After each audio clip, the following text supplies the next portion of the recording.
Assalamualaikum warahmatullahi wabarakatuh.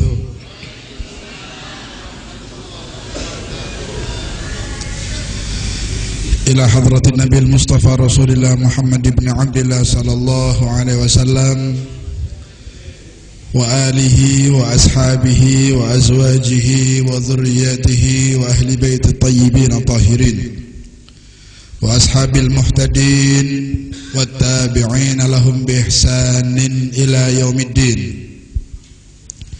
wa jami'il awliya'il kawn ajma'in khususan sadatina sufiyah al-muhaqqiqin wal ulama'il 'amilin wa ibadillahis salihin wa masyayikhina fid din wa walidina wa walidikum amin wa walidina wa walidikum wa amwatina wa amwatikum wa amwatil muslimin khususan fi hadhil qaryah kalikang sakhasah syai'un lillah lahumul fatihah.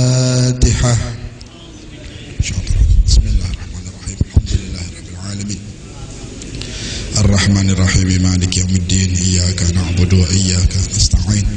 Ihdinas siratal mustaqim siratal ladzina an'amta 'alaihim ghairil maghdubi 'alaihim waladdallin. Rabbighfirli walidayya amin.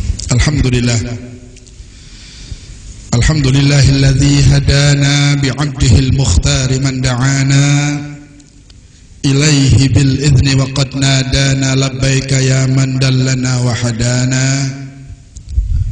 Shalla 'alaika Allahu bari'uka alladzi bika ya musyaffa'u khassana wa habana ma'a alikal athhar ma'dini sirrikal asma fahum sufunun najati himana wa 'ala sahabatikal kirami humatid dinika asbahu liwalaihi unwana wattabi'ina lahum bisidqin ma hada hadil mawaddati hayyajal asjana.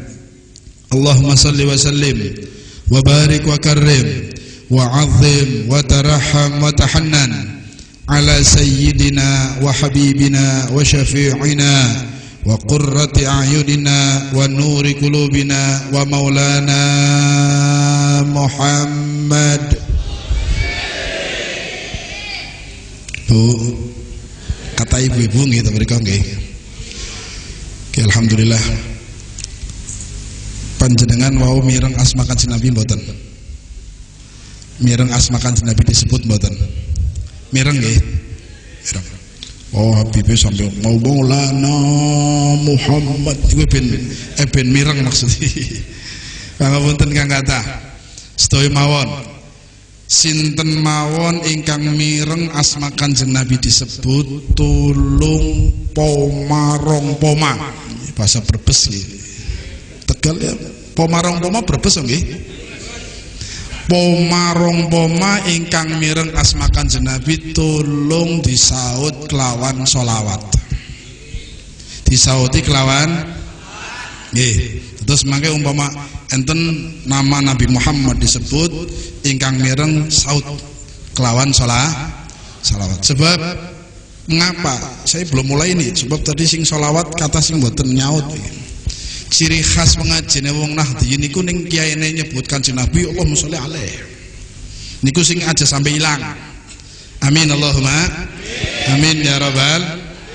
Kenapa sih kita nyaut sholawat menawi mireng asma Kanjeng Nabi disebut? Sebab Rasul sallallahu alaihi wasallam pernah wanti-wanti sanjang ngelingaken tengkuluk umatnya semua. Waktu itu disampaikan kepada istrinya Siti Aisyah.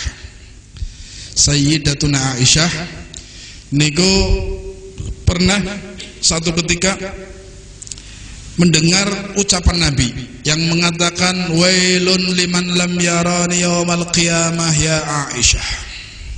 Celakalah orang yang tidak bisa menatap wajahku di hari kiamat wahai Aisyah. Siti Aisyah sanjang ya Rasulullah. Sinten niku tiyang sing boten saged ningalin jenengan sing mangke celaka. Nabi jawab al-bakhil. Napa? Bakhil. Ngertos bakhil nggih? Apa bakhil? Medit, pelit, kucrit, ndrekiwit, pahit, pratawali, mahoni, widara laut, jadem. Pangapunten. Nabi ditanya siapa orang yang nanti enggak bisa natap wajahmu dan celaka. Maka Nabi jawab satu kalimat, bakhil. Siti Aisyah tersenyum. Bakhil berarti enggak mau infak. Iya, itu juga bakhil. Tapi ini bakhil stadium 4. Bakhil nemen nih. Bakhil yang luar biasa. Al-bakhil, orang yang pelit, bakhil. Kemudian Nabi mengatakan al-bakhil liman dzukirtu indahu falam yusalli alayya. Yang saya maksud bakhil di sini adalah liman dzukirtu, orang yang disebut namaku. Orang-orang yang namanya Nabi disebut, namanya Kanjeng Nabi disebut mireng. Mireng ya? Nabi mengatakan al-bakhil liman dzukirtu indahu falam yusalli alayya. Orang yang saya maksud bakhil adalah orang yang mendengar namaku disebut kemudian dia tidak bersolawat kepadaku. Niku tiang ingkang mulane wau kula sanjang tulung poma saut ben supados boten klebet kelompok ingkang bahayane napa boten kepanggih Kanjeng Nabi terus pripun celaka. Naudzubillah. Sebelum saya lanjutkan saya garis bawahi sedikit nih masalah hadis ini. Umpama mireng mawon terus ora gelem sholawat be celaka. Apa maning tiang-tiang sing krungu wong sholawatan sewot, kupingnya panas, oleh ngomong ke gemboran budegi. Enten boten tiang atus niku? Muludan lagi mulai ya Rabbi sholli ala Muhammad, ya Rabbi sholli alaihi wasallim. Salawat atau gini kok? Salawat boten? Salawat. Maka mahal qiyam.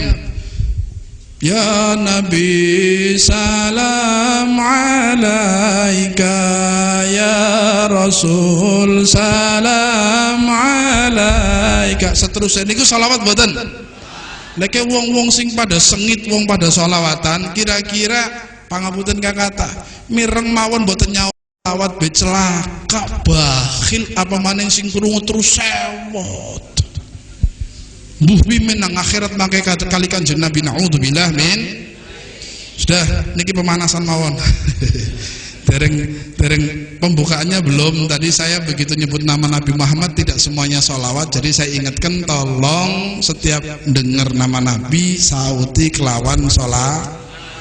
Tulangi ben rahmati tambah kata sing temurun insyaallah. Amin Allahumma salli wa sallim wa barik wa karrim wa azim wa tarham wa tahannan ala sayyidina wa habibina wa syafi'ina wa qurrati a'yunina wa nuri qulubina wa maulana Muhammad.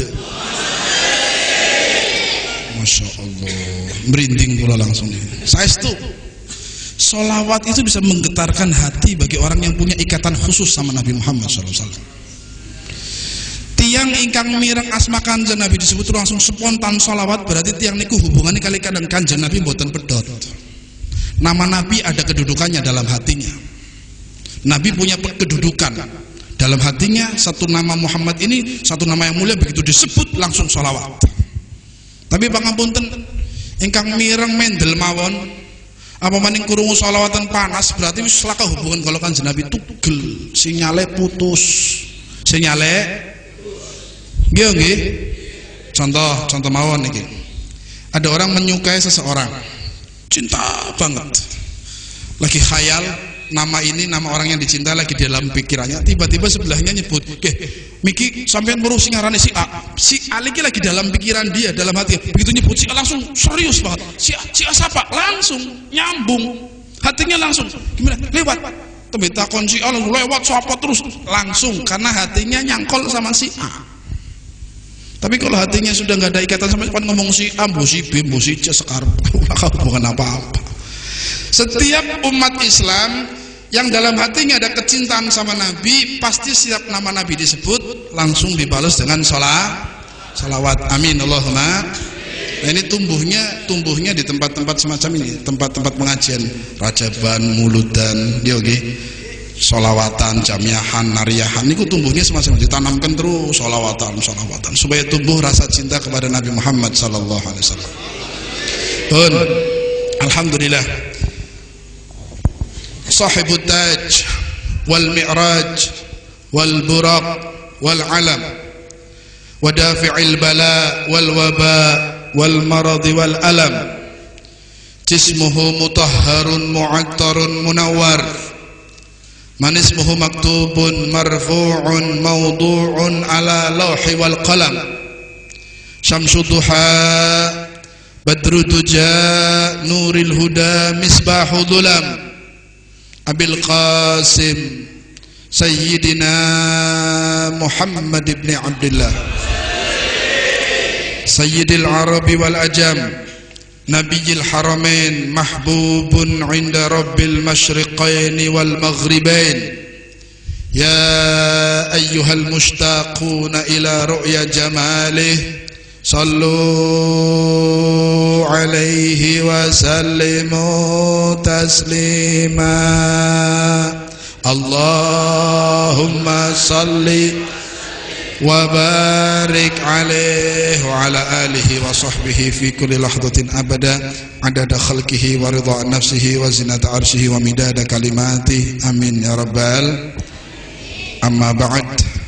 Dumateng sedaya para alim, para kiai, para asatidz, para sepuh lan bini sepuh, wabil khusus panjenenganipun Al Mukarram Romo Kiai Haji Romli Zawawi, guru kita bersama, orang tua kita bersama, panutan kita bersama, yang kita doakan mudah-mudahan Allah Ta'ala paringi sehat wal afiat, paringi barokah umuripun, barokah ilmunipun, barokah keturunanipun, barokah rizkinipun, insyaallah panjang umur dalam keadaan sehat wal afiat, terus bisa istiqomah membimbing kita, mengarahkan kita ke jalan yang diridhai oleh Allah Subhanahu wa taala. Amin Allahumma amin ya rabbal alamin. Ugi dumateng Romo Kiai Tolhah Bedawi dan semua para kiai, para asatidz, guru-guru kita bersama yang mudah-mudahan juga Allah Ta'ala berikan sehat wal afiat, panjang umur fi taatillah wa rasulih,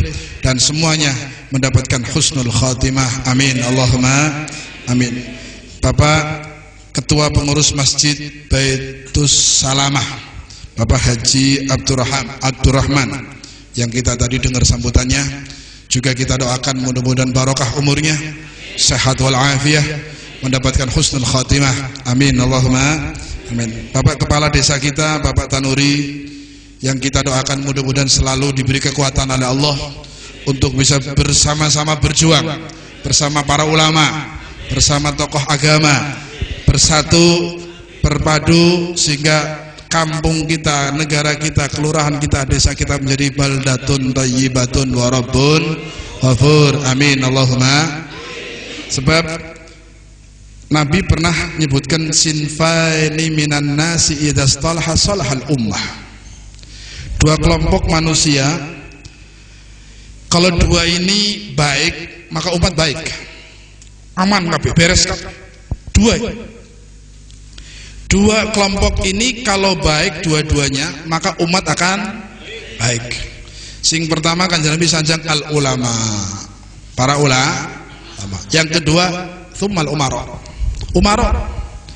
pemerintahan, kepala desa dari yang terendah sampai kepada tingkat kepresidenan.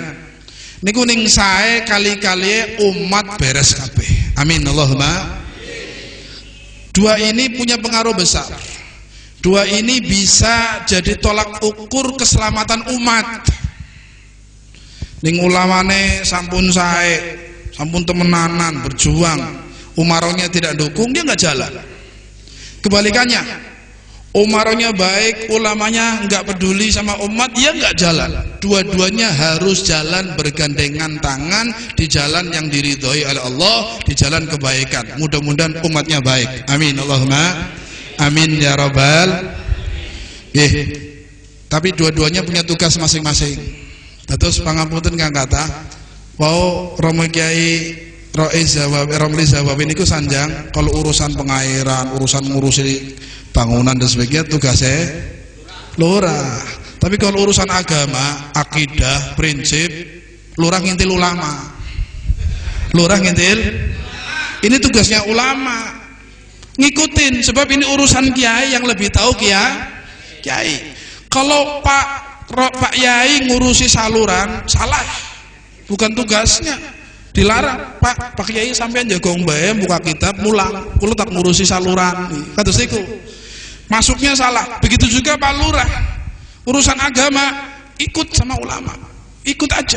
Insyaallah selamat dunia akhirat. Amin Allahumma amin. Bun. Kita lanjutkan acara malam hari ini karena kita dapat nikmat yang luar biasa dari Allah malam ini. Alhamdulillahirabbil. Nikmatnya apa? Nikmatnya panjenengan dipilih dari sekian banyak orang duduk di Baitullah untuk satu amalan ibadah yang mulia. Zikir, sholawat, pengajian, doa komplit. Alhamdulillah. Digerakkan masing-masing dari rumah untuk datang ke sini. Untuk apa? Untuk diberi kenikmatan-kenikmatan dari Allah Subhanahu wa taala. Allah akan turunkan rahmat di majelis ini. Allah akan turunkan keberkahan di majelis ini. Allah akan ampuni dosa-dosa kita. Allah akan angkat derajat kita. Allah akan catat kita menjadi orang yang mudah-mudahan husnul khotimah. Amin Allahumma amin ya rabbal. Syukur nggih? Syukur Bu? Alhamdulillah. Syukur nopo syukur? Sing kathah tiyang jaman saiki kengken syukur milih syukur. Kengken syukur milih katahe tiyang syukur napa syukur? Katahe. Panjenengan ta saniki alhamdulillah lagi syukur. Nggih napa mboten? Niku teng mriku-mriku katahe tiyang syukur napa syukur? Ning katahe syukur jelas. Sebab Al-Qur'an yang mengatakan, Allah yang berfirman. Allah menyebutkan dalam Al-Quran tentang orang yang bersyukur dengan kalimat sedikit. Wa qalilun min ibadiyas syakur. Sedikit sekali hambaku yang pandai bersyukur. Ingkang purun syukur sing sregep syukur niku sekedik. Berarti katae kalau sedikit berarti kan sisanya sing kathah sing syukur nggih. Mafhum mukhalafah niku nggih. Ayat niki Allah katakan yang syukur sedikit. Kemudian diambil mafhum mukhalafah, makna yang tersirat yang berbalikan berarti singkata tiang syukur. Kok ora syukur pimen wiridane kecrek. Iki ya. Bisa ana ya. Daning crak. Wiridane kecrek niku kan syukur lagi. Protes, enggak seneng. Kadang-kadang terus nampani duit baik kecrek. Apa maneh leres badan anak tanggane mending mau terus makelaran lipat wah palarna apa lho tampani pati jadi iya pati tapi nampani duit mucu-mucu Masya Allah katahe niku tiang tidak syukur mulane saniki monggo sarang-sarang syukur alhamdulillah. Mudah-mudahan dengan syukur kita ini Allah beri tambahan nikmat kepada kita insyaallah. Terus tambahan nikmat demi nikmat sampai pada puncaknya kita mendapatkan nikmat husnul khatimah. Amin. Amin Allahumma amin ya rabbal alamin. Nggih leres wae ingkang disanjangaken Romo Kiai Romli nggih. Semua itu yang disampaikan muncul dari hati yang prihatin. Prihatin untuk keselamatan umat. Tutumung selamat dunia tok selamat dunia akhir. Soalnya kaitannya kali akidah, Pak. Kalau cuma sekedar bukan akidah, masalah khilafiyah, masalah furu, masalah pendapat ulama fikih, kita dari dulu solusinya cuma saling menghormatin. Saling menghormatin. Mau kunut, mau gak kunut, kemudian anak NU Muhammadiyah beda furu, tapi orang sampai model sing kaya saiki. Model sing saya gigi, ya Allah, intoleran mereka itu. Tidak pernah toleransi, bahkan mengarah ke radikal, bahkan mengarah ke takfiri namanya. Lama-lama ngafiraken. Saestu. Kelompok-kelompok yang radikal itu munculnya embrionya dari ini. Embrionya dari ini. Pangapunten Kang Kata. Saya sudah lama ngadepi model kados iki, lama banget. Saya di Yaman tahunan, di Mekah, di Indonesia, semuanya orang-orang yang pahamnya itu semuanya yang bikin kekacauan setiap negara. Suriah kacau orang mereka, Irak kacau mereka, Yaman sekarang mulai kacau mereka. Nggak mau toleran dengan alasan macam-macam. Na'udzubillah min. Kalau umpama mereka nggak mau muludan, nggak mau hol, terus nggak ngoceti wong sing muludan sing hol, niku monggo nggak usah muludan sampai kiamat. Kita nggak ada masalah. Dia nggih, maksa nggak kita kepada mereka? Nggak pernah. Saya nggak mau hol, bib, orang saya diholi sampai kiamat. Masalahnya bukan itu. Masalahnya mereka sudah nggak mau muludan, nggak mau hol. Orang yang sedang bermaulud, orang yang sedang hol dicela, dicaci, disalahkan, dibid'ahkan, dikafirkan kadang-kadang. Ini yang bermasalah. Ini yang jadi masalah ini. Mulane prihatin banget kiai ini ku kados niku. Kalau nggak nyalahkan, nggak nganggap orang lain sesat, nggak ngafirkan, no problem, khilaf. Tapi mereka enggak. Mereka itu jihadnya bukan jihad melawan orang kafir, tapi jihad melawan kebid'ahan dan bid'ah menurut mereka, kacamata mereka bid'ah. Na'udzubillah min.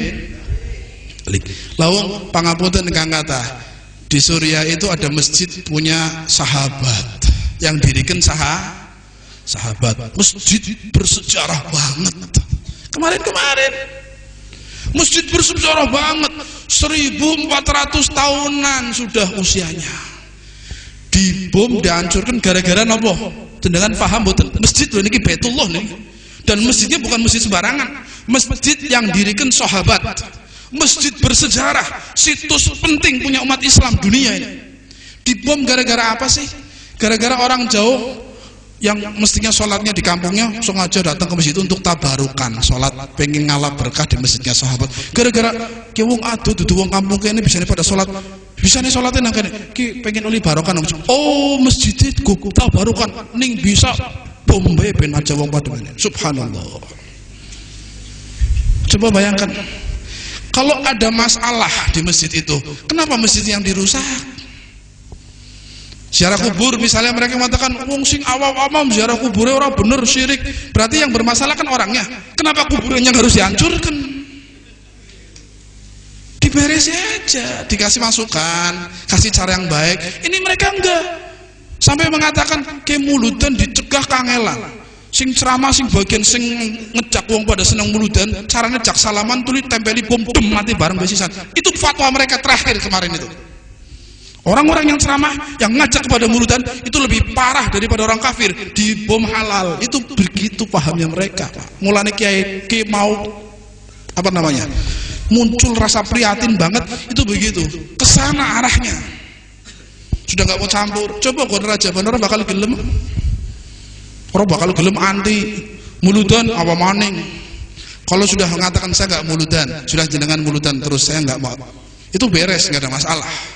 Sudah mengatakan muludan bid'ah, sekarang lebih parah lagi, muludan itu cara Nasrani, muludan itu kayak orang kafir, berarti yang ikuti seperti orang astagfirullah. Terakhir fatwa mereka, kambing yang dipotong untuk disuguhkan saat mauludan lebih najis dari anjing dan babi. Itu fatwa mereka.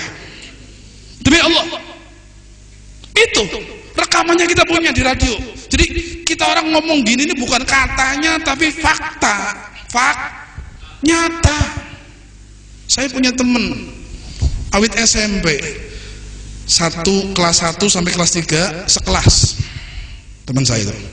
Kemudian sekolah lanjutannya setelah SMP sekelas lagi 3 tahun 6 tahun. Cara dolan ini udan bareng, panas bareng, lunga bareng. Kadang-kadang saya tidur di rumahnya dia tidur di rumah saya. Akrab banget. Pisahnya karena saya mondok di Yaman, pergi, dia di Indonesia. Setelah sekian lama, hampir 10 tahun ketemu, karena lama ya, teman lama, rangkulan. Sudah ngobrol, diskusi masalah agama. Begitu lihat saya diskusi masalah agama, senang muludan. Dia nggak berani bantah karena dia nggak punya hujah, dia nggak punya ilmu. Saya jelaskan begini masalah ziarah, masalah. Terus dia bingung, rupanya lapor gurune. Apal gurune. Ning kene aja dadepi, wis aja dikancani maning, aja ditemoni maning. Hatta salam aja disauti salame. Ketemu lagi Pak Bagan tak salami, enggak ngangkat tangan, enggak senyum, enggak jawab. Ketemu lagi, saya pikir iki wong lagi lara. Saya tanya ini kenapa ini? Itu Bib, kalau ngaji di sana begitu Bib. Orang yang enggak sepaham, enggak boleh dijawab salamnya, jangan deket, jangan mau bergaul, jangan. Bahkan doktrinnya jangan terima walaupun dalil Quran sekalipun dari mereka jangan dengarkan.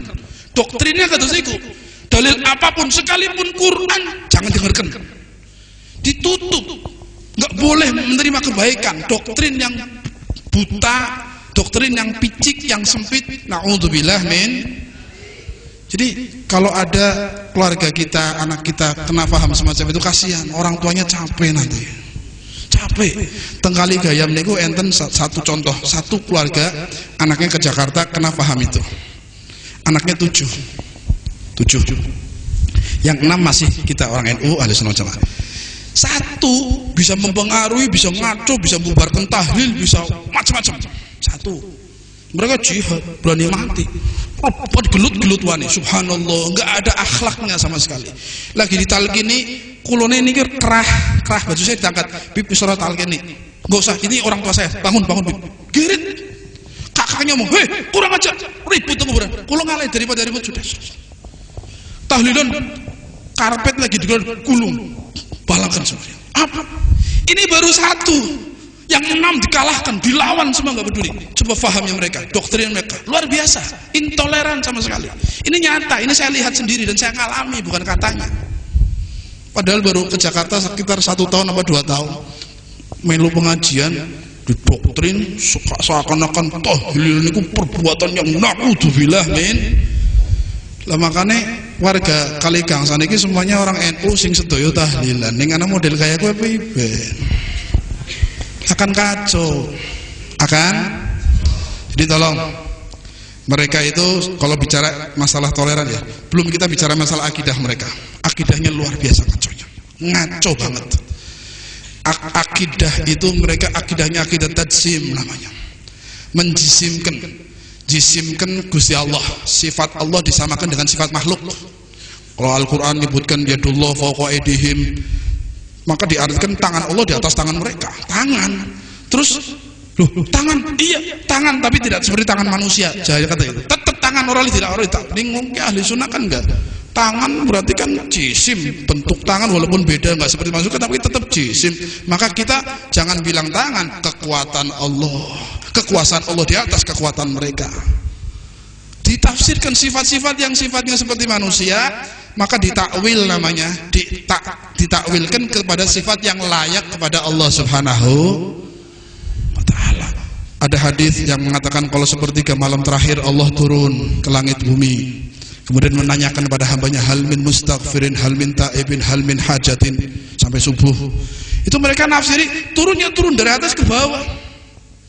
Ada arah. Bahkan tempatnya Allah, singgasananya Allah adalah arsy. Pangapunten kang kata, arsy niku makhluk duduk. Makhluk ya. Makhluk itu anyar nggih. Hadat, sesuatu yang baru diciptakan Allah, tadinya enggak ada, diciptakan jadi Kalau Allah bertempat di arsy, maka sebelum ada arsy, di mana Allah? Kalau Allah membutuhkan arsy, maka berarti arsy itu lebih besar dari Allah. Berarti arsy akbar napa Allahu akbar? Kalau Allah membutuhkan arsy, membutuhkan tempat, maka arsy harus lebih besar. Maka ada yang lebih besar dari Allah. Maka kalimat Allahu akbar kalah dengan arsy akbar. Berarti ini faham yang kacau balau. Ini masalah faham akidah. Belum lagi liciknya mereka dalam dakwah. Ben pada ngerti maksudnya ben hati-hati. Bukan apa-apa, biar hati-hati. Liciknya mereka dalam dakwah. Kitab-kitab kita ahli sunnah wal jamaah, kitabnya kita ulama ahli sunnah wal jamaah, dari mulai generasi terdahulu, generasi tabi'in, tabi'in. Kalau kita alhamdulillah di Indonesia mayoritas madhabnya Imam Syafi'i. Nggih. Derek Imam Syafi'i itu namanya Imam Muhammad bin Idris. Nama aslinya Imam Syafi'i itu Muhammad bin Idris. Syafi'i itu julukan. Namanya sinten? Muhammad bin Idris Asy-Syafi'i. Imam Syafi'i niki Muhammad bin Idris niki usia 7 tahun sudah hafal Quran. Usia 7 tahun hafal Quran, hafal, bukan hatam. Ning hatam bocah saniki kata TPQ 7 tahun hatam ada. Hafal Quran. Hafid Quran. Bahkan gurunya mengatakan apalnya Imam Syafi'i Quran saat usia 7 tahun hafalnya seperti baca Fatihah. Panjenengan maca Fatihah lancar mboten? Apa lagi? Mboten mikir malih kan? Bismillah, korong ngantuk ya anjuk waladolin tetep. Alhamdulillah. Anjuk kaning apale karena sering baca. Apal sudah di mulut kita Fatihah itu. Enggak mikir lagi. Lah Imam Syafi'i 30 juz hafal Qur'annya itu saat usia 7 tahun seperti baca Fatihah. Lanyah hipur, lancar banget, apal banget. Subhanallah, 7 tahun. 10 tahun, umur 10 tahun hafal kitab hadis, ribuan hadis karangan gurunya Imam Malik. Imam niki kitab ini namanya kitab Al-Muwatta. Kitab apa? Al-Muwatta niku kitab hadis pertama sebelum ada Bukhari, Muslim, Nasa'i, Tirmidzi, Ibnu Majah. Kitab-kitab hadis yang lainnya Kutubus Sitt itu yang jadikan rujukan ulama Ahlussunnah wal Jamaah, itu Al-Muwatta lebih ada dulu karena Imam Malik, Imam Syafi'i itu lahir sebelum Imam Bukhari. Faham betul? Imam Bukhari itu lahir setelah Imam Syafi'i ke bawah generasi berikutnya sekian ratus tahun. Imam Syafi'i lebih dulu, sehingga Imam Syafi'i tidak butuh Sahih Bukhari karena Sahih Bukhari saat itu belum ada. Faham betul? Lah, niki tiang-tiang singkat itu kelompok mereka itu menghukumi Imam Madhab 4 dengan Sahih Bukhari. Dalil-dalilnya sunnahnya kunut, oh enggak ada dalam Sahih, ya lakau. Enggak ada, cari sampai kapanpun. Wong Imam Syafi'i itu lahirnya 150, meninggalnya 204. Imam Bukhari itu 200 sekian, hampir 300, beda 100 tahun. Ya orang ketemu. Enggak ada, berarti hadisnya enggak sahih. Dihukumi dengan hadis, dengan ilmu hadis, menghukumi pendapat-pendapat ulama madhab, menghukumi dengan hukum hadis yang Kutubus Sitt yang lahirnya jauh setelah imam madhab yang 4. Ya jelas. Orang nggak waras menghukumi orang yang di atasnya dengan hukum orang baru. Orang ketemu. Paham betul? Imam Syafi'i belajar sama Imam Malik. Usia 10 tahun sudah hafal kitab Al-Muwatta karya gurunya. Ribuan hadis dengan sanadnya. 10 tahun, Pak. Panjenengan saniki umure pinten? 40, 30, 25, berapa ratus hadis hafal? Perasa ratus pirang puluh hadis. Arba'in Nawawi santri be kelalen-kelalen. Leres betul. Ini 10 tahun hadis habis hafal. Satu ketika duduk di majelisnya Imam Malik, Imam Syafi'i itu duduk di belakang. Imam Malik menyampaikan sekitar 11 atau 12 hadis, riwayat hadis. Niku karena miskin, Imam Syafi'i nggak punya kertas untuk uang untuk beli kertas buat nyatet. Itu beliau pakai tangan kayak dolanan. Apa namanya, pakai jari sama telapak tangan ini.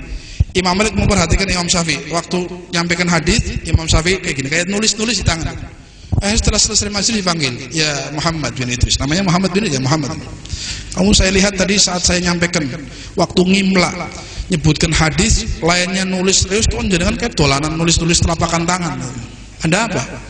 Enggak, saya enggak mainan wahai guru. Terus saya itu lagi ngapalin, ngucapin sambil saya seakan-akan saya nulis. Saya nggak punya alat tulis, nggak mampu untuk beli tulis. Saya tulis. Kalau nggak percaya akan saya sebutkan 11 hadis yang barusan jenengan sebutkan. Coba sebutkan. 11-nya disebutkan persis apa. Iku Imam Syafi'i luar biasa. 10 tahun apal kitab Muwatta karya gurunya ribuan hadis. Saat usia 15 tahun, usia 15 tahun sama Pasyayikh, guru-gurunya disuruh fatwa. Sudah jadi mufti, ada permasalahan agama, orang-orang yang mau tanya sama Imam Malik belum ketemu. Is'al Muhammad bin Idris, wahai Muhammad bin Idris, jawab. Problem masalah agama usia 15 tahun sudah dijadikan rujukan untuk menjawab. Imam Syafi'i sudah jadi mufti, berfatwa tentang hukum agama. Masya Allah, kayak gini dikritik pandangan kayak Pak. Kayak kira-kira 10 tahun apa ya? Tak gendong kemana-mana paling. Ini 10 tahun hafal ribuan hadis, 7 tahun hafal Quran. Panjenengan ngertos ibadahnya Imam Syafi'i sebulan itu 60 hataman. 1 bulan 60 hataman Quran, terutama di bulan Ramadan. 1 hari 2 kali hatam. Pagi sampai pagi lagi 2 kali hatam.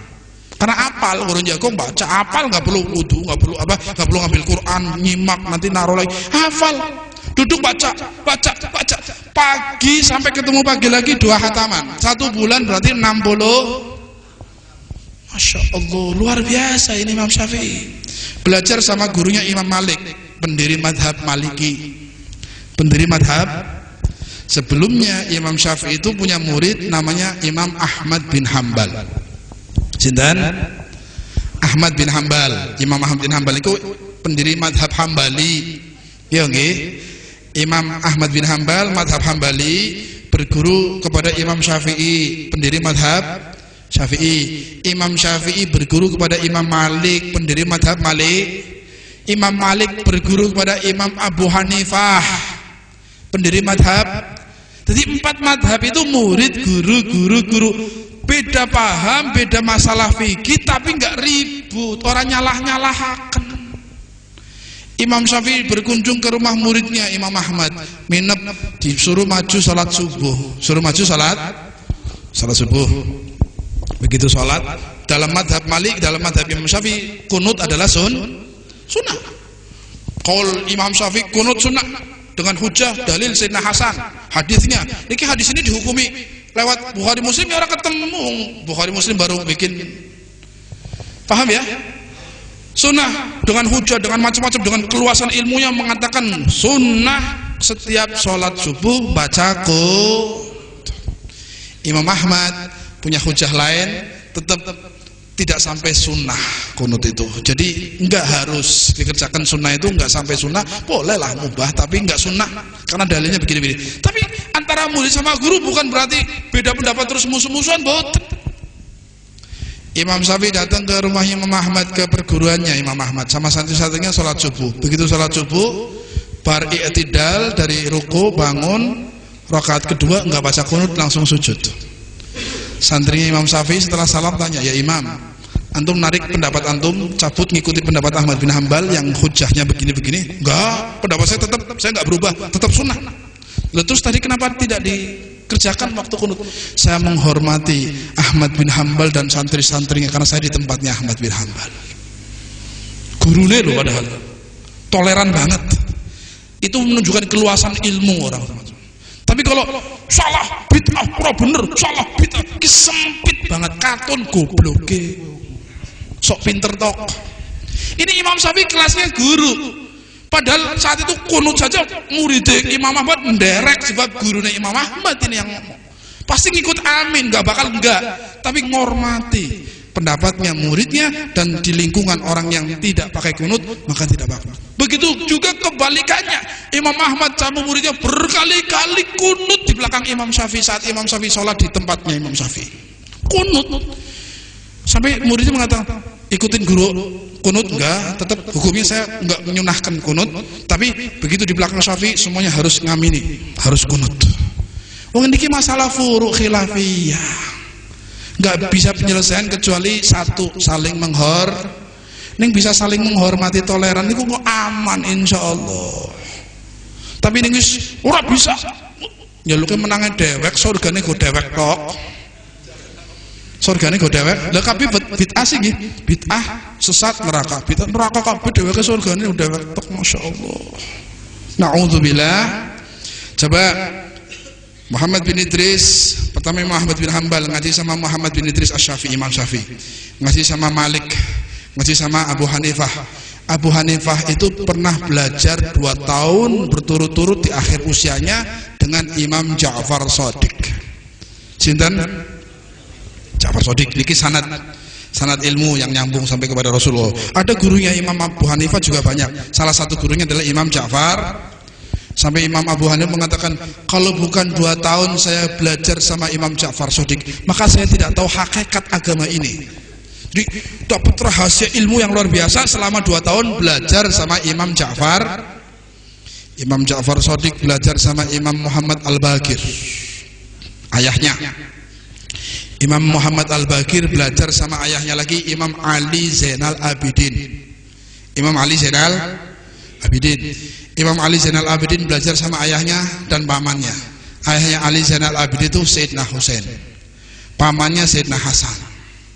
Ali Zainal Abidin ini belajar sama ayahnya Husain dan pamannya Hasan, dan Husain ini belajar dari pintu gudangnya ilmu, pintunya masukin Sayyidina Ali bin Abi Thalib, ayahnya, dan ibunya Siti Fatimah. Yang keduanya bersumberkan dari Nabi Muhammad sallallahu alaihi wasallam. Jadi madhab Syafi'i niku ilmunya nyambung nyampe Nabi, sanadnya nyambung. Anak gurunya ke gurunya. Romo Kiai Romli pasti belajar sama gurunya punya sanad lagi ke gurunya, terus sampai kepada Rasul. Ilmunya nyambung. Kalau mereka kadang-kadang rekaman, terjemahan, maaf, saya setiap bahasanya mungkin diskusi mereka nggak tahu, tapi sebetulnya dialog atau diskusi. Saya suguhkan kitab rujukan, mereka nggak bisa baca, saya itu nggak bisa baca, sing laka harokate orang ngerti nahu, orang ngerti belas kon ngapsai kon ngikrab bewis nun orang ngerti. Modeli terjemahan kok, terjemahan. Naudzubillah min.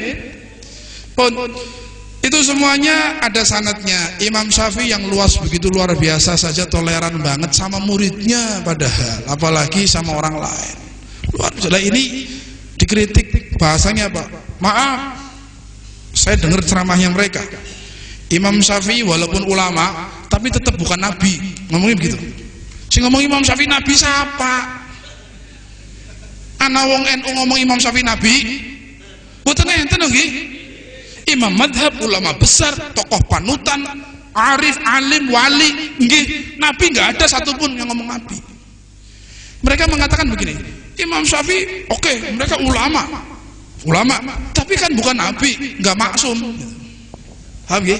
Bukan nabi, yang artinya kalau nabi itu terjaga dari perbuatan salah, dosa. Kita jawab, yang mengatakan Imam Syafi'i nabi siapa? Nyet. Gak ada. Terus alasannya apa? Iya, maksud saya nggak maksum, nggak pasti bener, ijtihadnya salah, bisa salah katanya. Oke, terus yang kau maksud salah apa? Kunut katanya. Termasuk dalam ijtihad kunut itu Imam Syafi'i salah. Wih, hebat. Anda generasi kapan? Sekarang sing sabendina nyawang raine wong kafir sinetron, mangan haram, maksiat terus, sholat nggak pernah khusyuk, bisa menghukumi Imam Syafi'i yang dari kecil sudah dijaga sama Allah, hafal Quran, nggak pernah lihat sinetron, nggak pernah lihat orang kafir, nggak pernah lihat maksiat. Satu ketika Imam Syafi'i ngeluh hafalannya nggak selancar yang biasanya. Sama Syekh Waqi namanya, salah satu guru Imam Syafi'i. Syekh Waqi ini guru Imam Syafi'i.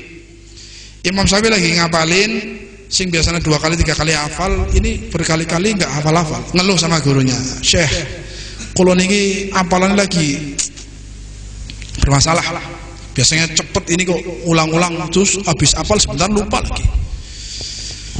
Apa nih sebabnya? Minta solusi, minta doa. Jawaban Syekh Waqi apa? Gurunya Imam Syafi'i, salah satu gurunya. Syekh Waqi mengatakan, ya Muhammad, annal ilma nur, annal ilma, sesungguhnya ilmu itu adalah cahaya, nur. Wa nurullah la yuqta lil asi. Wahai Muhammad bin Idris, wahai Syafi'i, ilmu itu adalah nur, dan nurnya Allah tidak akan diberikan kepada orang yang bermaksiat. Jawabannya kata sih, Imam Syafi'i wangsul mikir, saya ini maksiat apa ya? Karena gurunya ngomong gitu sih, ilmu itu cahaya, nur, tidak akan diberikan kepada orang yang maksiat. Satu malam nggak bisa tidur mikir, kulo niki maksiat apa, dibolak-balik pasti saya maksiat. Pati-pati guru ngomong nggak dikasihkan kepada yang lain, berarti saya bermaksiat. Allah nggak kasih nur, nggak kasih ilmu, apalan susah, maksiat apa, bolak-balik. Cuma ketemu satu kejadian 2 hari sebelum itu, pas jalan di pasar, lainnya nggak ketemu, nggak pernah berbuat maksiat. Artinya dijaga sama Allah, jauh dari sifat maksiat. Apa yang terbenak dalam Imam Syafi'i? Oh, mungkin ini gara-gara ini. Apa yang terjadi 2 hari sebelumnya, lewat pasar Imam Syafi'i niku ada orang perempuan lewat rapet, orang perempuannya rapet. Cuman pas lewat angin, ada angin keras, pangapun kata roken niku kecing-cing katon betise. Keti betis. Sangi sore dengkul. Ke betis, orang katon dengkul, orang sengaja. Dan Imam Syafi'i begitu lihat itu memalingkan wajah padahal langsung subhanallah. Orang sengaja nyawang kursi di sawang betis, habis itu memalingkan, itu saja punya pengaruh dari hafalan yang luar biasa. Lagi mikir sing kritik Imam Syafi'i dan nyawangnya pangapunten yang kata nggak ngaca mereka itu ngeritik Imam Syafi'i, nggak menghormatin karena nggak sepaham dengan dia, langsung dikritik ulamanya, bukan ilmunya tapi langsung Imam Syafi'i bukan Nabi, terus dikritik. Subhanallah. Tanyakan, dia hafal Quran nggak? Jawabnya enggak. Apal berapa ribu hadis? Enggak apal ribuan hadis. Apal apa mis? Kitab yang lainnya? Mato enggak apal itu. Cuma modal ngaji, rekaman kaset, terjemahan dihafalkan bolak-balik, siji hadis go modal mana ini ku hadis siji, kulo bid'atin dolalah, kulo dolalatin. Kowe modale apale hadis kowe tok siji. Kowe bolak-balik setiap pembukaan ceramah mereka inna ahdatsal macam itu hadis itu, terus bid'ah dolalah finnar semuanya. Na'udzubillah min jahat dakwah mereka. Perlu saya sampaikan, saya punya buktinya. Kalau saya ngomong nggak terbukti, saya nggak berani. Ini di shooting ini, saksinya ini di Baitullah, di masjid. Jahat dakwahnya mereka, jahatnya mereka itu memporak-porandakan kitab Ahlus Sunnah wal Jamaah. Bahasa kulo, porak-poranda kitab-kitab karya ulama, kitab-kitab klasik karya ulama kita Ahlus Sunnah wal Jamaah. Ibn Katsir tafsirnya, kemudian Imam Nawawi berbagai macam kitab seperti kitab Al-Adhkar karyanya, semuanya banyak. Dari mulai kitab tafsir, dari mulai kitab tauhid, akidah, dari mulai kitab fikih, apalagi kitab hadis. Niku mereka sudah tadlis, sudah bongkar pasang, sudah gonta-ganti, direkayasa menurut keinginan mereka, kemudian dicetak besar-besaran, sebarkan ke seluruh pelosok Indonesia. Pangapunten, contoh nanti ada skenan yang saya punya, skenan kitab karya yang lama asli yang belum dirubah sama Wahabi, dan yang dicetak baru yang nyebar di toko-toko sekarang skenannya sudah beda jauh.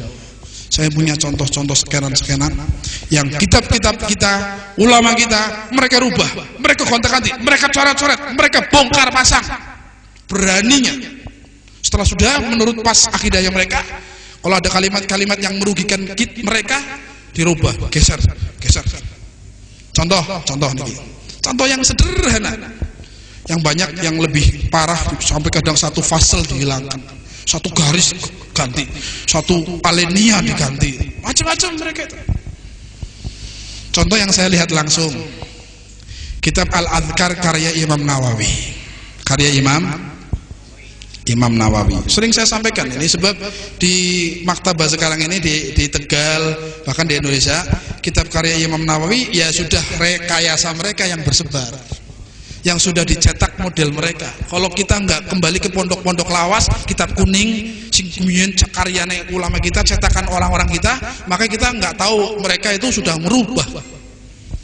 Dong ngaji kitabnya sing nyebar ya kayak kitab yang sudah dibongkar-bongkar mereka. Makanya anak-anak muda ngaji yakin banget dengan akhir. Oh, ya betul Imam Syafi'i mengatakan, padahal itu karangan Imam Syafi'i yang sudah, pendapat yang sudah dirubah.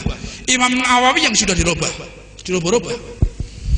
Satu, di kitab Al-Adhkar disebutkan, Imam Nawawi menyebutkan satu fasal tentang sunnah ziarah kuburun Nabi waktu musim haji.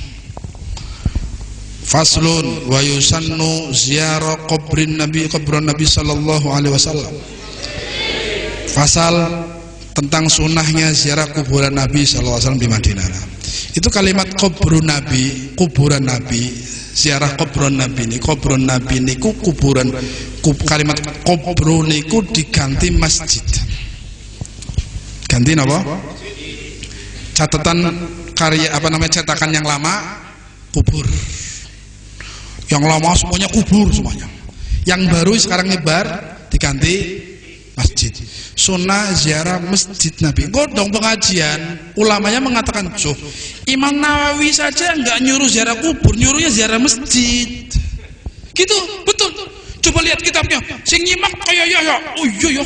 Kayak berarti sing pada ziarah kuburan memang dasar senang kuburan. Langsung begitu. Benci banget, sehingga mereka yakin banget benar, karena kitabnya saja sudah dirubah. Yang mereka simak pendapat kitab yang sudah dirubah menurut mereka, sehingga anak-anak muda yang ngaji sama masyayikh mereka melihat, karena dia megang kitab ditumpangi sisan.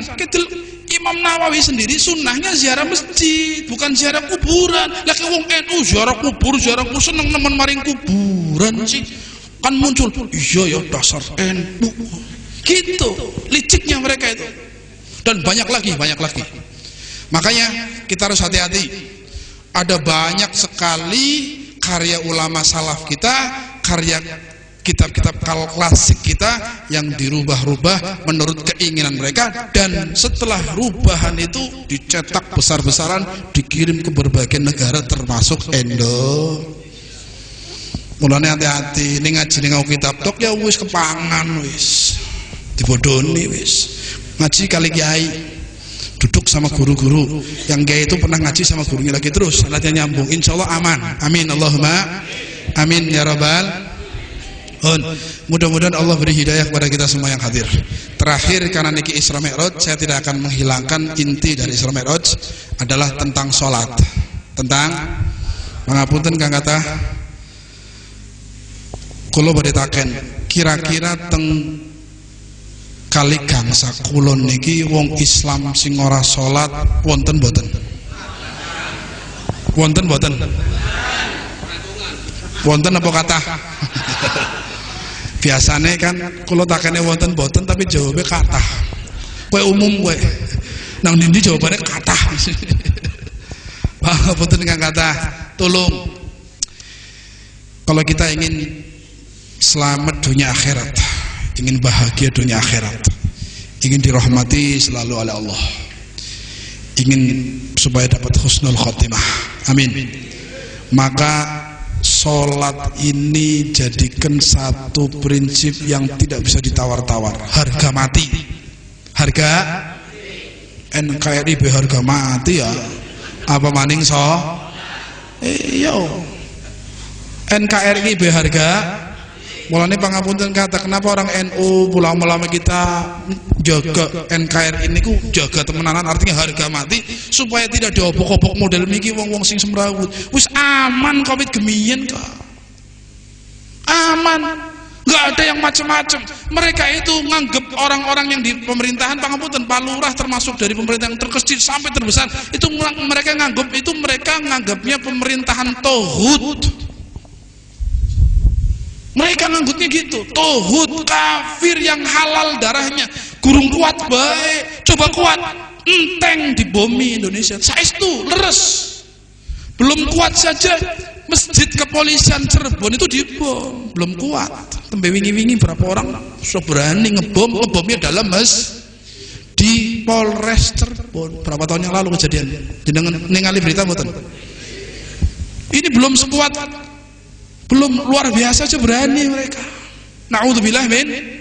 Dan ucapan masyayikh mereka, tugas kita selain menghilangkan bid'ah dan syirik, itu gubah-gubah makamnya para wali yang dijadikan tempat sesembahan. Mereka mengatakan sesembahan, tempat sesembahan orang-orang NU, gubah wali songo kudu rata. Ucapan mereka saestu. Ini sudah bahaya, ngancam NKRI, ngancam keamanan, ngancam akidah, ngancam segalanya. Dudu musuh negara tok, musuh agama ya musuh negara. Na'udzubillah. Bila dzalik, ngeri, bahaya ini. Makanya kita harus prihatin banget. Kita nggak pernah maksakan mereka untuk ngikutin kita, tapi kita cuma ngomong sama mereka, tolong apapun yang kita kerjakan yang nggak sepaham jangan dengan pendapat mereka, jangan dikata-katakan, jangan dihina, apalagi disesatkan, apalagi dikafirkan. Kita nggak pernah terima sampai kapanpun. Ya oke. Tenangna muludan kayak wong Nasrani, pan terima mboten jenengan? Mulutan kaya wong Nasrani oleh ngomong. Sing nyembelih wedhus go mulutan pada bae nyembelih babi luwih najis sing babi. Nauzubillah. Dan gerakan mereka juga luar biasa nakalnya. Buku-buku pendidikan sekolah kita sudah mulai kecolongan. Wingi rame mboten? Buku MTS, buku apa? MTS, buku sejarah kebudayaan Islam SKI berarti ya. Itu dalam bukunya sudah kecolongan, termasuk berhala-berhala adalah kuburan para wis mulai wani adalah tulisan nang pelajaran sekolah-sekolah, termasuk berhala itu adalah kuburan para, berarti sing ziarah para wali nyembah berhala berarti kafir menurut mereka. Bener, bukan katanya, ini sudah mencuat di berita, sudah tersebar itu bukunya. Saya punya fotokopinya. Kemarin kalau nggak ribut, ulama NU habaib orang ribut, ya orang bakal ditarik kayak buku, dicoba percobaan, coba satu kalimat, ning ora rame, ning aman, terus nama ning. Sekarang mulai begitu. Akidah mereka sudah disusupkan ke pelajaran anak sekolah kita. Akidah Trinitas, Tauhid Trinitas. Ngerti Trinitas kayak orang Kristen.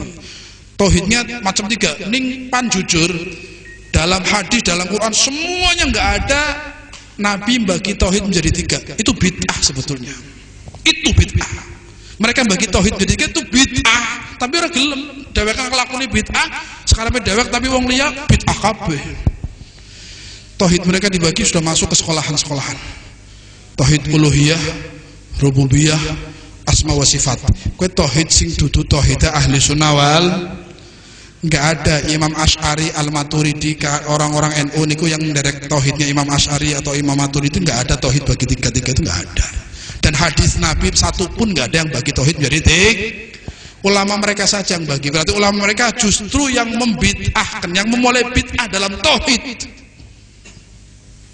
Itu sudah masuk di pelajaran Jawa Barat, terutama sebab basis Jawa Barat.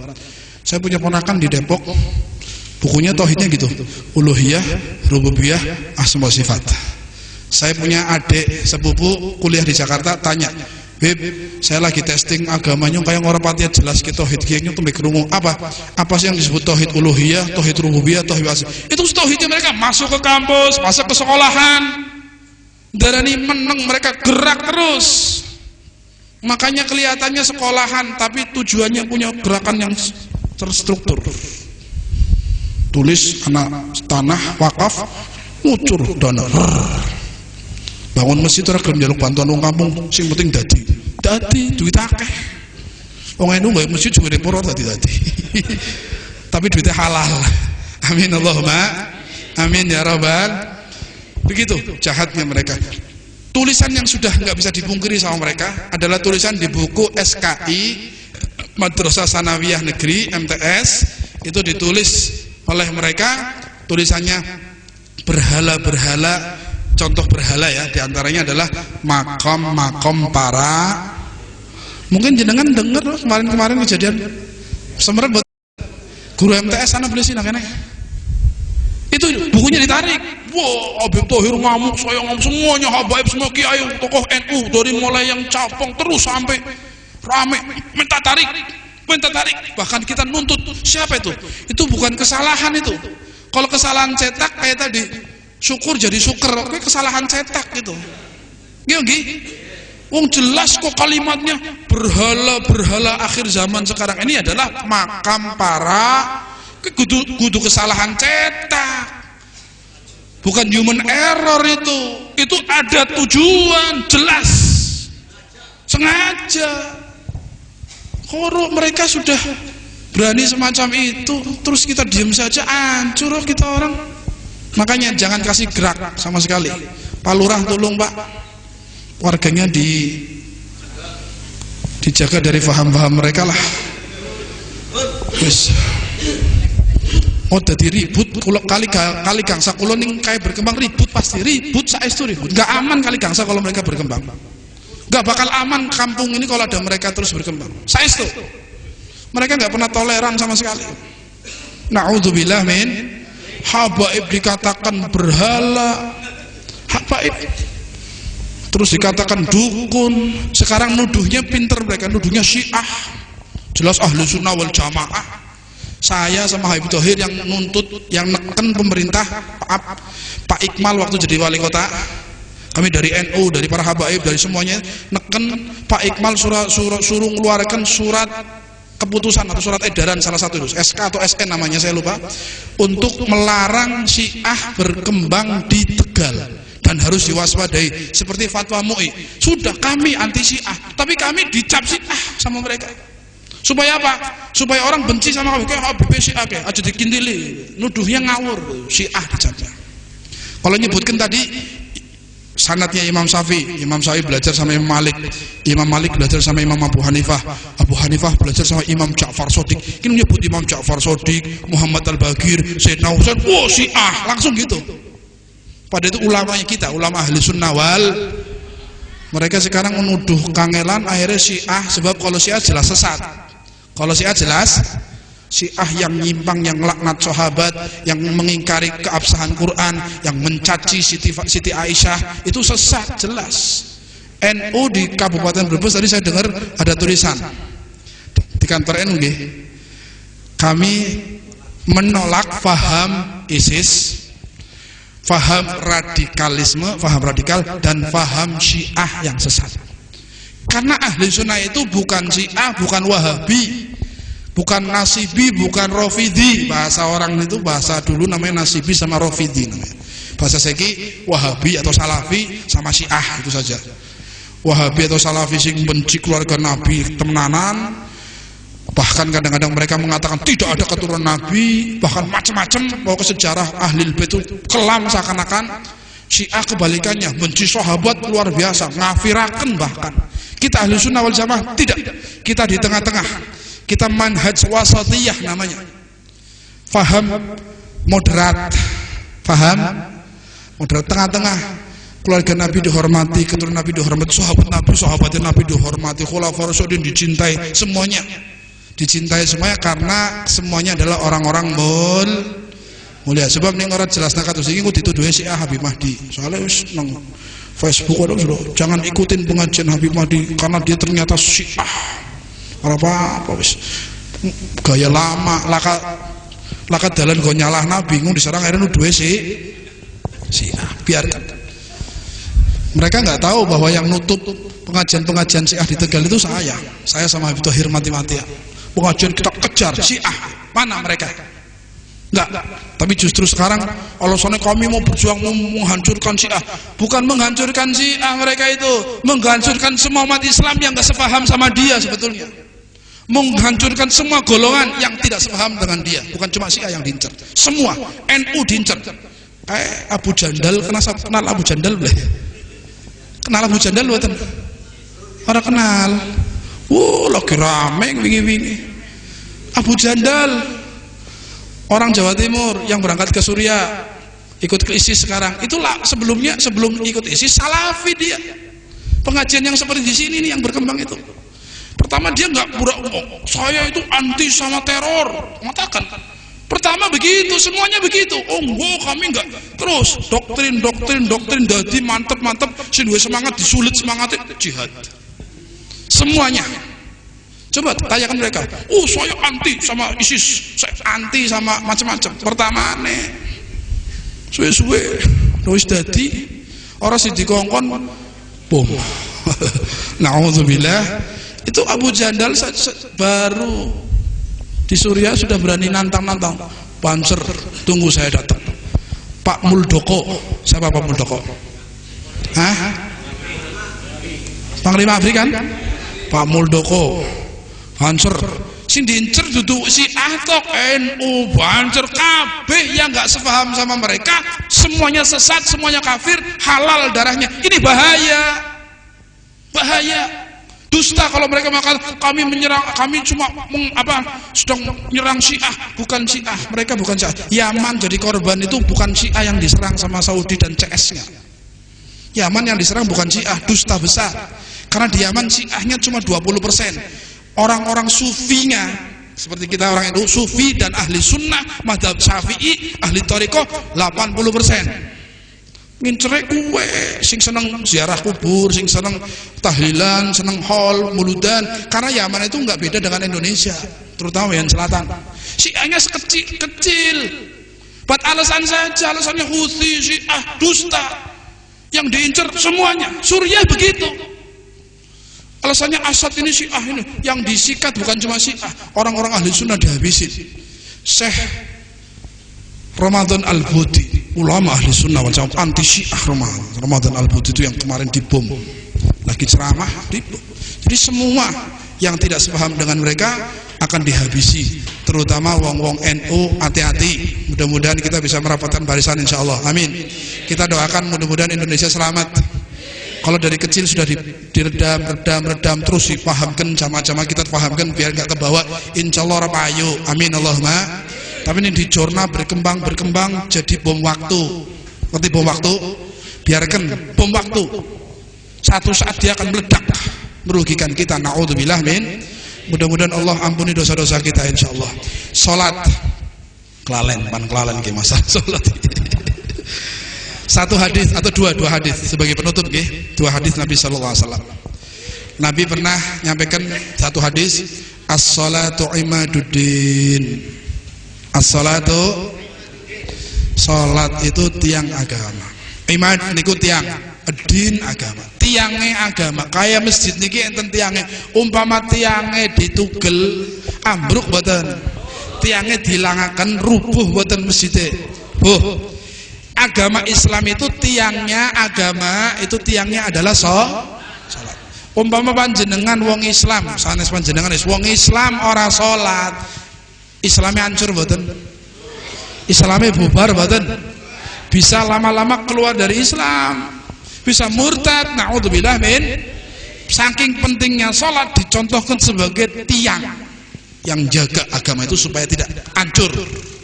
Jadi tolong sesibuk apapun kita jangan sampai tinggalkan sedelat kok. Pirang jam sih salat? Pirang menit. Ngomong jam sembuyu. Pirang menit? 5 nggih. Karo sinetron suwe nggih. Sinetron kober terus salat 5 menit ora kober jeletem. Satu, sudah enggak panjang-panjang. Satu. Yang kedua, Nabi dulu pernah gambarkan posisi salat. As-salatu fid din bimanzilatir ra's fil jasad. Salat dalam agama selain tadi tiang, Nabi juga gambarkan bimanzilatir ra'si fil jasad. Kedudukannya seperti kepala dalam tubuh manusia. Kepala penting mboten? Semua organ tubuh yang terpenting itu adanya di kepala semua nih. Otak, meripat, kuping, mulus, kepala ini. Kalau ada orang nggak punya tangan, tangannya buntung, satunya buntung, masih hidup nggak? Kata yang mboten gadah tangan urip, anaknya pirang-pirang. Artinya normal, masih bisa hidup, masih punya anak, masih bisa, nggak ada permasalahan. Tangan buntung, dua-duanya tanpa tangan, hidup banyak. Orang hidup tanpa kedua tangan masih banyak dan masih hidup, dan orang lihat masih nganggep manusia. Nggih, mboten enten astone, mboten enten sukune. Kakinya nggak ada, tangannya nggak ada, loro-lorone blong kabeh, awak tok, masih hidup nggak? Masih bisa hidup. Saya pernah lihat sendiri kok. Tangannya dari lahir, mungkin kayaknya itu bukan kecelakaan, dari lahir nggak ada kaki, nggak ada tangan. Teng pasar pagi Tegal niku gelar sorban, terus anak dus cari dana. Ibu-ibu sing wangsul saking pasar nyukani 1000, 2000. Terus kumpul wong pada ndelok kabeh. Ana sing gendong sing nggih, sebelahnya ada orang satu, dia duduk sambil ngomong, "Monggo, sedekah. Karo wong sing ora duwe melas sedekah ke lakat tangane melas." Saya itu pada ngasih. Akhirnya kula penasaran ana wong gerombol enten apa kula nglodot. Oh, jebule ana tiyang mboten gadah suku, mboten gadah asta. Tapi bisa cari uang. Dapat uang banyak. Hidup, maksud saya bisa cari uang dari luar kota, pergi. Artinya tanpa tangan, tanpa kaki sekalipun masih hidup, masih bisa aktivitas. Dan orang lihat, oh manusia. Tapi contoh umpama tangannya butuh, kakinya butuh, awaknya gede dhuwur seterek, nggih. Perutnya apa nggih? Kotak-kotak atletis. Awaknya kuning, gagah, sirahe potol. Hilang mboten? Status manusianya hilang enggak?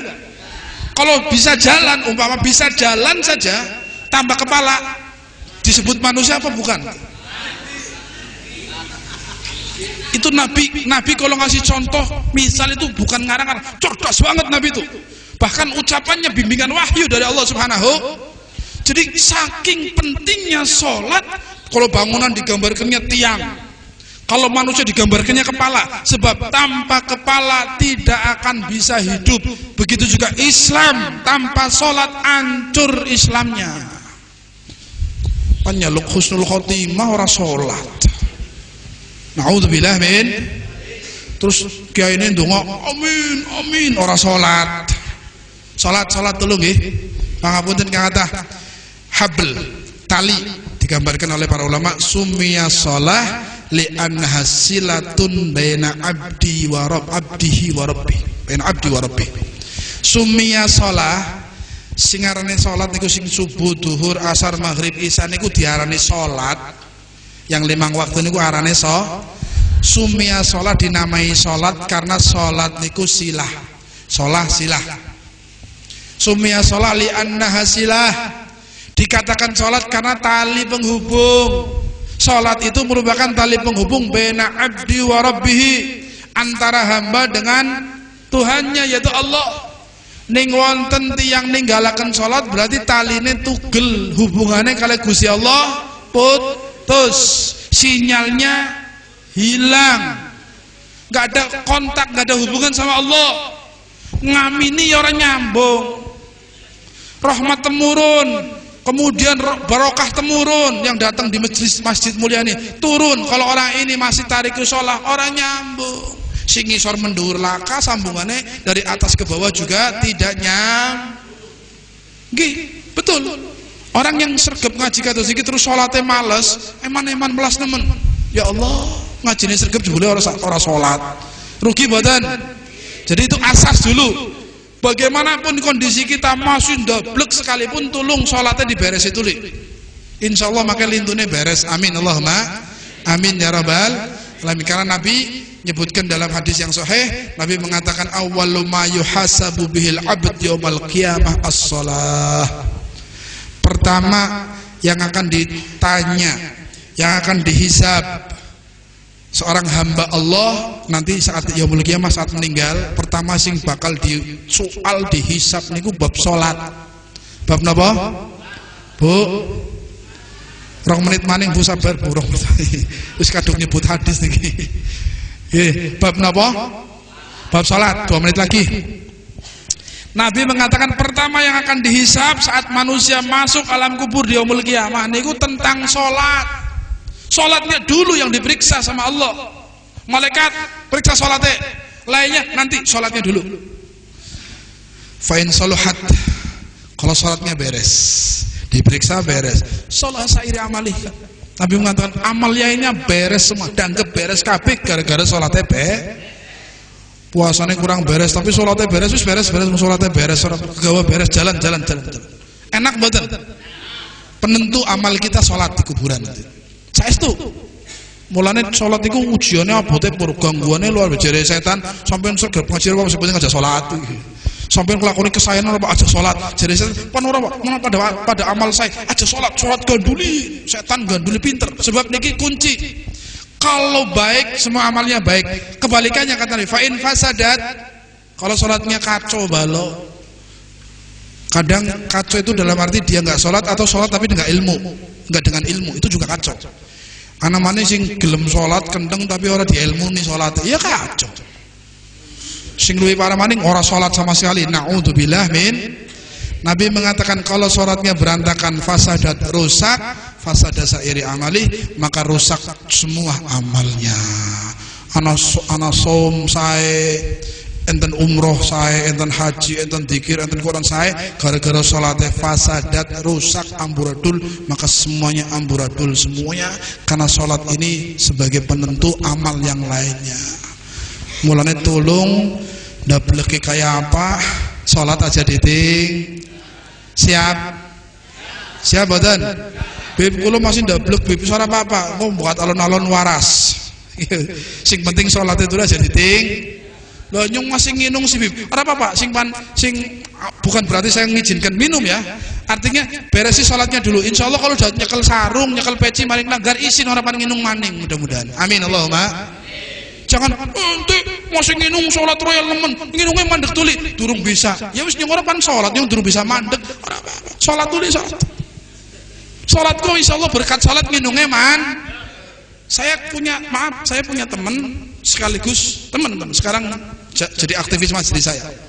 2 orang pemabuk, jago nih mabuk wis bahasane. Ning pangapunten saya kadang-kadang kalau bawa pengajian dia ngikut saya suruh ngomong, suruh cerita kehidupan. Sebab ceritanya luar biasa, menyentuh sekali. Mabuk, serius. Wong Tegalsari panjenengan ngertos Tegalsari nggih? Tegalsari kita alhamdulillah, tapi kok zaman biyen 25 tahun yang lalu Tegalsari luar biasa. Dong tamu niku katone poci, Pak. Poci. Teh jerone sahi ganas. Alhamdulillah. Coba wong Tegalsari dong mudhun sing kapal badan niku kudu nginung tok adus ciu, Pak. Pangapunten kula asli Tegalsari. Buat mandi itu tuku sekret bujuk. Itu salah satu tetangga saya, teman saya, alhamdulillah sekarang jadi aktivis majelis, jadi panitia maulid, jadi pokoknya dong bagian kegiatan kayak nomor 1. Mandek nginungnya gara-gara takon sholat, tok wis ente nginung durung bisa mandek panora, sing penting sholat. Sholat dulu, isin Bib, aja urusan. Kok diundang Pak Ustadz, kadang-kadang diundang Pak Ustadz ngamuk, wong kayak itu kan diledek Ustadz langsung. Padahal orang apa? Sholat terus. Wis ana Ustadz anyar diledek kancane nggih.